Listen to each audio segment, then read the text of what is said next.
Fusion versus fission. Let's start with fission first. Fission means that we have two small nuclei that are joined together to form a larger nucleus. And in the process, this releases a lot of energy. This is the energy that the sun releases as a result of fusion. So fusion, it's really hard for the two nuclei to come together because they both have a positive charge. And so what happens on the sun is extreme pressure and heat causes these two nuclei to fuse. On Earth, we have tried to replicate this process, but we don't have the intense gravity or pressure that our sun has. So all we really can do is heat it up. So we can do that with lasers. I will link a news report for a fusion reaction in February of 2014. It was all in the news that a fusion reaction in California was able to generate more energy than was put into it. So that was kind of a landmark step that happened. So some advantages and disadvantages of fusion. So first of all, the advantage of it is that on Earth, to use fusion, we really have unlimited fuel available. We can take water, so H2O, and there's two hydrogens for every one oxygen. And we can isolate the hydrogen that is called heavy hydrogen or deuterium. So this is hydrogen that has one neutron and of course the one proton, as all hydrogens have. And this diagram shows a fusion reaction between deuterium and also tritium. So this would just be also two hydrogens forming, just this tritium has two nitrogens. All right, so with this heavy water is what they call it, and we really have an unlimited supply because our planet is mostly covered with water.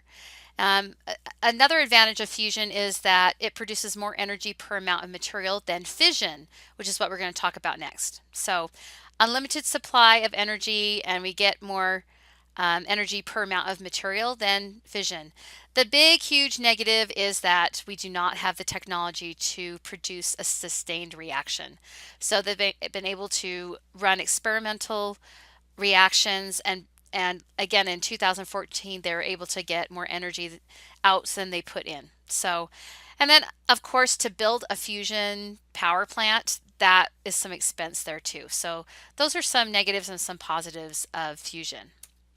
Let's look at fission. So we have been able to harness the power of the atom through fission. So this is splitting large atoms, and we can do this at room temperature.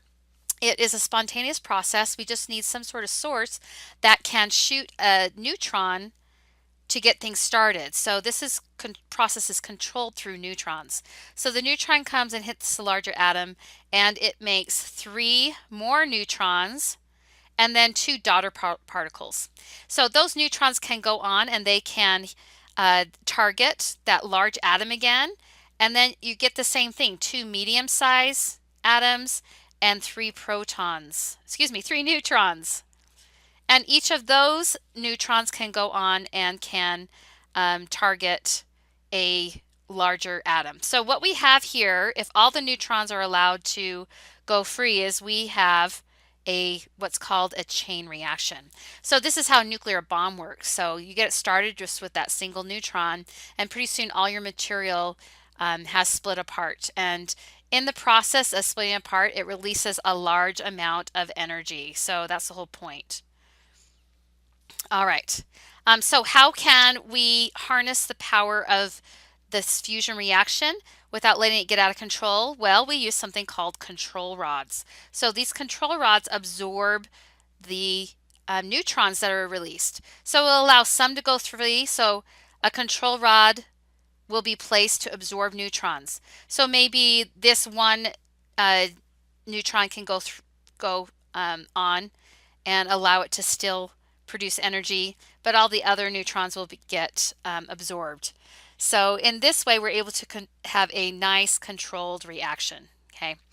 Some advantages of fission is, number one, we have the technology. We've been doing this for a number of years. Number two, you don't need a lot of material. You do have to mine the uranium or whatever the fuel source is, and you do have to refine it and put it into what's called a fuel pellet. and you do have to build the power plant, so that might be negative because it's so expensive. Um, a, a good advantage is that this nuclear power plant will not produce greenhouse gases. So, greenhouse gases, as a result of burning fossil fuels, you end up putting a lot of carbon dioxide or CO2 into the atmosphere. And a couple bad things can happen. That CO2 can allow the heat to be trapped in the atmosphere, and so that causes global warming. And the other thing too is our oceans can absorb that CO2. So a little bit is okay, but if it absorbs a lot of CO2, it actually acidifies the oceans and it can kill the life that lives in the oceans. A lot of people are worried about what do you do with this leftover fuel rod material? What are you going to do with the waste storage? Are you going to just bury it? What if it has water gets in there where you buried it and the water helps leach out radioactive material? So what are you going to do to prevent that? So these are all kind of questions that need to be answered and considered when we use fission to generate energy. By the way, what does Utah use to generate their electricity?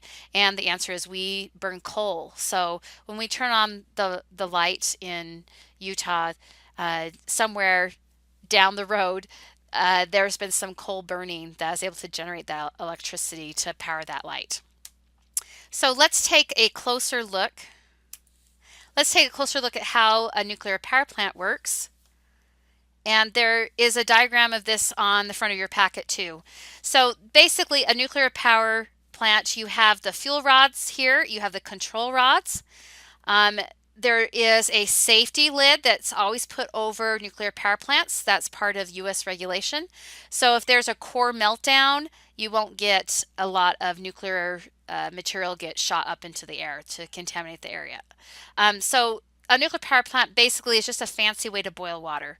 So you have some water here contained that that is able to pick up energy from the core, and that heat energy is transferred to the water, which then transfers to this water source, which boils, and then that steam generates and turns these turbines, which generates electricity. So if I had a coal-powered power plant, right here is where I would burn the coal. Okay. Nuclear power plants want to have fail-safe so that they can always keep it cool. This is a cooling tower, so you can see that it just further helps to cool cool the water. And then notice there's a recycling system. So there's two, excuse me, there's two these water recycling like processes. They're kept separate. Okay. We do have a nuclear power plant in Utah. So I was actually able to go on a tour of it at the University of Utah. It's a research facility, a research reactor. And if you can see me, I'm right here in the middle, but we're actually over the big tank of water. And obviously it's not active, so everything's locked up and there's no particles leaking out. So, and these nuclear reactors are very closely regulated. To get this thing started, there's this huge 3-ring binder that you have to go through all the steps and make sure that everything is in place, just to keep everything safe.